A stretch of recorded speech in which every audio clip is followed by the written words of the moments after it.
안녕하세요. 드라마 리뷰 콩콩입니다. 오늘도 찾아와 주셔서 감사합니다.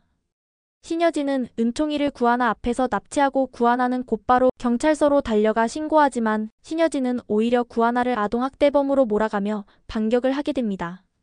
구하나가 은총이를 키워준 대가로 보상을 했음에도 구하나가 은총이를 되찾기 위해 거짓을 꾸민 사기범이라고 역으로 고발하는데 구하나 몰래 누가 보상을 받아간 것일까요?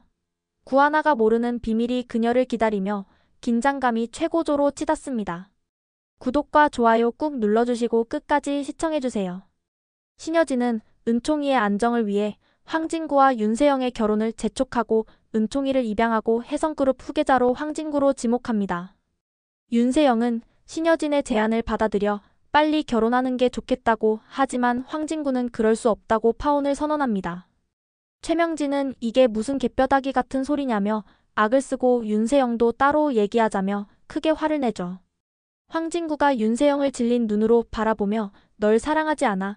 그리고 네가 구지석과 바람 피운 걸로 파혼 사유가 정당하다고 단호하게 얘기하자 윤세영은 죽어버리겠다고 소리 지르며 쓰러지죠.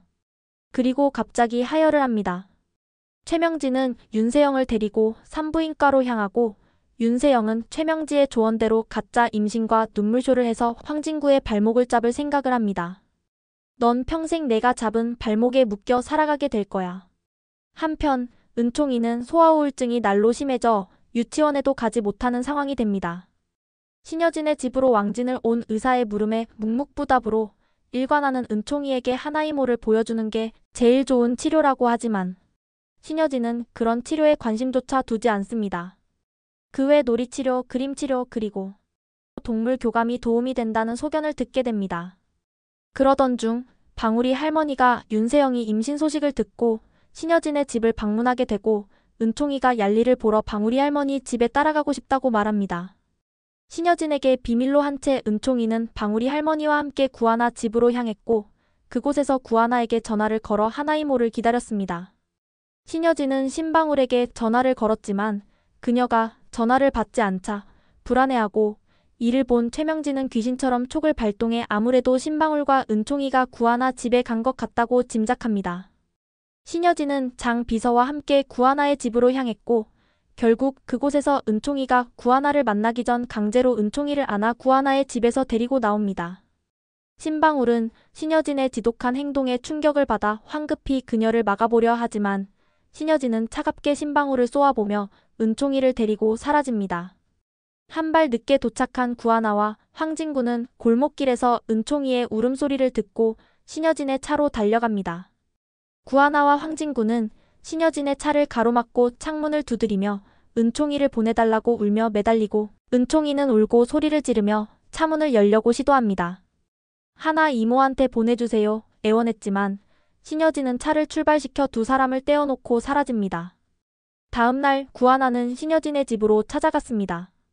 그녀는 신여진의 손을 붙잡으며 간절한 눈빛으로 말했습니다. 제발 은총이를 돌려주세요. 은총이에게 저는 엄마와 같은 존재예요.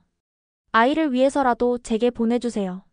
하지만 신여진은 싸늘한 미소를 지으며 손을 뿌리칩니다.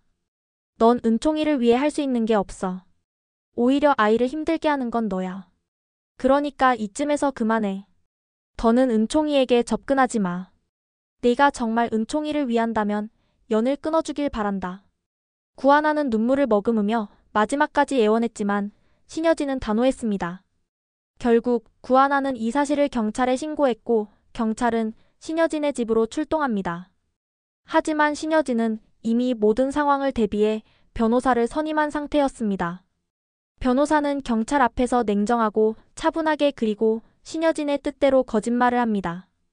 은총이는 지금 할머니와 함께 살기를 원하고 있습니다. 소아우울증도 없이 건강하게 잘 지내고 있고요. 그런데도 구하나 씨는 계속 아이를 빼앗으려 합니다.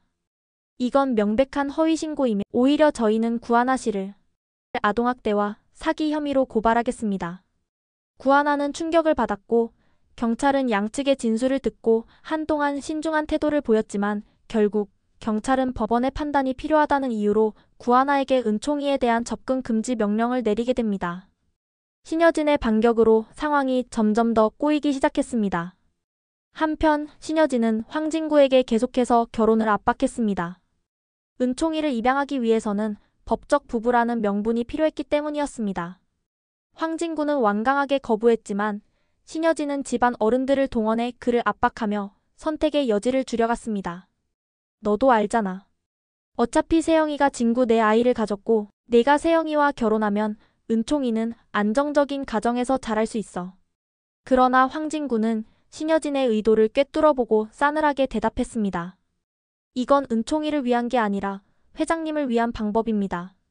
신여진의 표정이 굳어졌고 황진구는 더욱 단호한 눈빛으로 그녀를 마주했습니다. 더 이상 제 인생을 회장님 마음대로 조종하지 마세요. 저는 회장님이 처음 약속하신 대로 구하나 씨와 은총이의 행복을 위해 모든 것을 되돌려 놓을 겁니다. 황진구가 윤세영과의 결혼을 완강히 거부하자 더욱 초조해졌습니다. 하지만 신여진은 쉽게 물러서지 않았습니다. 좋아. 황진구가 안 되면 다른 방법을 찾아야겠어. 그녀는 은총이를 해외로 빼돌릴 계획을 세우고 장 비서에게 출국 서류를 준비하도록 지시하게 되죠. 최명지와 손을 잡고 모든 과정을 은밀하게 진행하며 반드시 구하나와 은총이를 영원히 떼어놓겠다고 다짐하게 됩니다. 신여진은 비장한 미소를 지으며 나직이 중얼거렸습니다. 이제 구하나가 다시는 은총이를 찾지 못하게 해야 해. 그러나 그녀의 계획은 뜻밖의 변수로 인해 흔들리기 시작합니다. 신여진의 움직임을 예의주시하던 윤성호가 마침내 신여진의 모든 계획을 알게 된 것입니다. 그는 신여진을 저지하기 위해 리차드 윤 이름으로 신여진에게 메일을 보내게 됩니다. 신여진 회장, 당신은 지금 아주 위험한 게임을 하고 있습니다. 은총이를 해외로 빼돌리려는 계획이 순조롭게 진행되고 있나요? 하지만 착각하지 마세요. 이미 당신의 모든 움직임은 감시당하고 있습니다. 이 경고를 무시한다면 당신이 그토록 숨기고 싶은 비밀이 세상에 폭로될 것입니다. 당신이 가진 모든 것, 지켜야 할 것들이 한순간에 무너지는 걸 보고 싶지 않다면 모든 걸 제자리로 돌려놓는 게 좋을 겁니다. 당신에게 보내는 마지막 경고입니다. 신여진은 메일을 읽으며 얼굴이 굳어졌습니다. 리차드 윤이라는 사람이 어떻게 나의 계획을 알고 있는 것일까? 심장이 두근거렸습니다. 순간적으로 손끝이 떨렸지만 신여진은 이내 냉정을 되찾고 장비서를 불러 지금 당장 이자가 누구인지 조사해. 어디서 어떻게 날 감시하고 있는지 반드시 밝혀내. 장 비서는 즉시 지시에 따랐고 신여진은 깊은 생각에 잠겼습니다. 누군가가 그녀를 노리고 있습니다. 하지만 그녀는 절대 무너지지 않을 것이라고 말합니다. 그 시각 윤성호는 어두운 방 안에서 노트북을 닫으며 낮게 중얼거립니다. 유진 엄마 이제 곧 당신 세상이 무너질 거야. 제발 정신 차려. 과연 윤성호는 은총이를 해외로 보내려는 신여진의 계획을 막을 수 있을까요? 구하나는 은총이 접근금지 명령으로 신여진의 계략에 완전히 당하게 될까요? 그리고 윤세영의 임신쇼, 그 거짓말의 끝은 어디일까요? 구독과 좋아요 눌러주시고 여러분의 의견을 댓글로 남겨주세요. 앞으로도 더욱 충격적인 전개와 반전을 기대해주세요. 드라마 리뷰 콩콩이었습니다. 감사합니다.